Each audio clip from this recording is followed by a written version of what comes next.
महाराष्ट्र में एमआईएम के वरिष्ठ नेता वारिस पठान ने कहा है कि जो हाल ही में ट्रेन से गिरकर 5 लोगों की मौत हुई है और कई लोग उसमें घायल हुए हैं, आखिर ये घटना क्यों हुई, इसके बारे में पूरी तरह से जांच की जानी चाहिए। वारिस पठान ने एक वीडियो जारी करके अपने विचार व्यक्त करते हुए इस घटना को बेहद ही दुर्भाग्यपूर्ण बताया, अफसोसनाक बताया और कहा कि जिन लोगों की मौत हुई है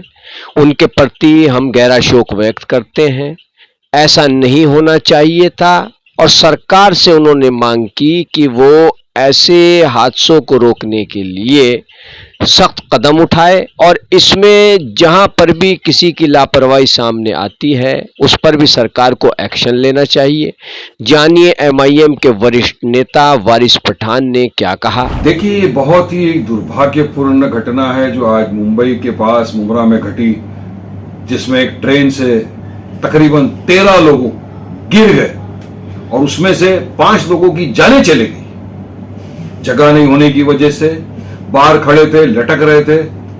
गिर गए, जानें चली गई। जिनकी जानें चली गई है उनके घर वालों के साथ हमारी सहानुभूति है, हम उनके साथ कांधे से कांधा मिलाकर खड़े, हम कंडोलेंसेस देते हैं और अल्लाह से, ईश्वर से प्रार्थना करते हैं कि उनके घर वाले को सब्र मिले। जो लोग हॉस्पिटल में एडमिट है, जिनका इलाज चल रहा है, उनके लिए प्रार्थना है कि वो जल्दी से स्वस्थ हो जाए और अपने अपने घरों को लौट जाए। अब देखने वाली बात यह है कि मुंबई जो financial capital hub of the country कहा जाता है, जहां से करोड़ों रुपए के हिसाब से टैक्स जाता है सेंट्रल गवर्नमेंट को, वहां हर आए दिन ट्रेन में इस तरह के एक्सीडेंट प्लेटफॉर्म पे, स्टेशन पे हो रहे हैं। कौन जवाबदार है इसका? किसकी जवाबदारी, किसकी लापरवाही की वजह से आज ये लोगों की जानें चली गई? जब तक लापरवाही जिसने किया उसके खिलाफ अकाउंटेबिलिटी फिक्स नहीं होगा, कड़क कार्रवाई नहीं होगी, तो हर आए दिन हम देख रहे हैं ये हो रहा है। और हम बात करते हैं $1 ट्रिलियन इकोनॉमी की, हम बात कर रहे हैं बुलेट ट्रेन की, जबकि एक आम नागरिक, एक गरीब शहरी जो सुबह में निकलता है अपने घर से अपने काम पे जाने के लिए ट्रेन में, क्योंकि वो एसी का नहीं बुक कर सकता, नहीं अफोर्ड कर सकता, तो वो 2nd क्लास 3rd क्लास में जाता है, जब उसको बैठने की जगह नहीं मिलती, वो लटक के जाना पड़ता है उसको। तो अगर हम एक इंसान को, एक नागरिक को